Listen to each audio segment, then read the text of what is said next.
வணக்கம். ஆகாஷ்வாணி புதுச்சேரி செய்திச் சுருக்கம் வாசிப்பவர் வீரமணி. வரும் 2026ஆம் ஆண்டு இந்தியா மற்றும் ஆசியாவின் கடல்சார் ஒத்துழைப்பு நூற்றாண்டு என பிரதமர் திரு நரேந்திர மோடி தெரிவித்துள்ளார்.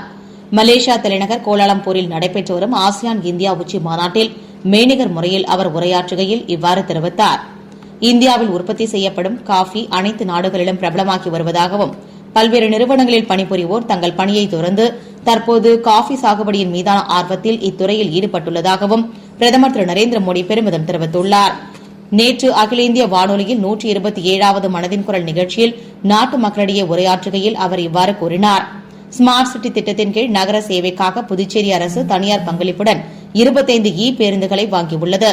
இதில் 10 குளிரூட்டப்பட்ட பேருந்துகளும் அடங்கும். இந்த பேருந்துகளின் சேவை இன்று முதல் நகர பகுதிகளில் இயக்கப்பட உள்ளது. தூத்துக்குடி மாவட்டம் திருச்செந்தூரில் கந்தசஷ்டி விழாவின் முக்கிய நிகழ்வான சூரசம்ஹார விழா இன்று நடைபெற இருப்பதையொட்டி போக்குவரத்து மாற்றங்கள் செய்யப்பட்டுள்ளன. கண்காணிப்பு கேமராக்கள் பொருத்தப்பட்டுள்ளன. சுமார் 4600 போலீசார் பாதுகாப்பு பணியில் ஈடுபடுத்தப்பட்டுள்ளனர்.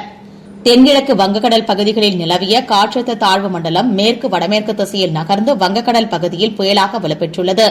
இது நாளை காலை வடக்கு வடமேற்கு திசையில் நகர்ந்து தீவிர புயலாக வலுப்பெறக்கூடும் என்றும் நாளை மாலை அல்லது இரவு நேரத்தில் ஆந்திர கடலோர பகுதிகளில் மசூலிப்பட்டினம் கலிங்கப்பட்டினம் இடையில் காக்கிநாடாவிற்கு அருகில் தீவிர புயலாக கரையை கடக்கும் என்றும் வானிலை ஆய்வு மையம் தெரிவித்துள்ளது. மோந்தா புயல் காரணமாக புதுச்சேரி மற்றும் காரைக்கால் உட்பட 9 துறைமுகங்களில் 2ஆம் எண் புயல் எச்சரிக்கை கூண்டு ஏற்றப்பட்டுள்ளது. ஆந்திரா மற்றும் ஒடிசாவுக்கு சிவப்பு எச்சரிக்கை விடுக்கப்பட்டுள்ளது. மேலும் கடலோர பகுதிகளில் அதி கனமழை பெய்யக்கூடும் என தெரிவிக்கப்பட்டுள்ளது. தற்போது மோந்தா புயல் சென்னைக்கு 560 கிலோமீட்டர் தொலைவில் உள்ளது. இத்துடன் இந்த செய்திச் சுருக்கம் நிறைவு பெறுகிறது.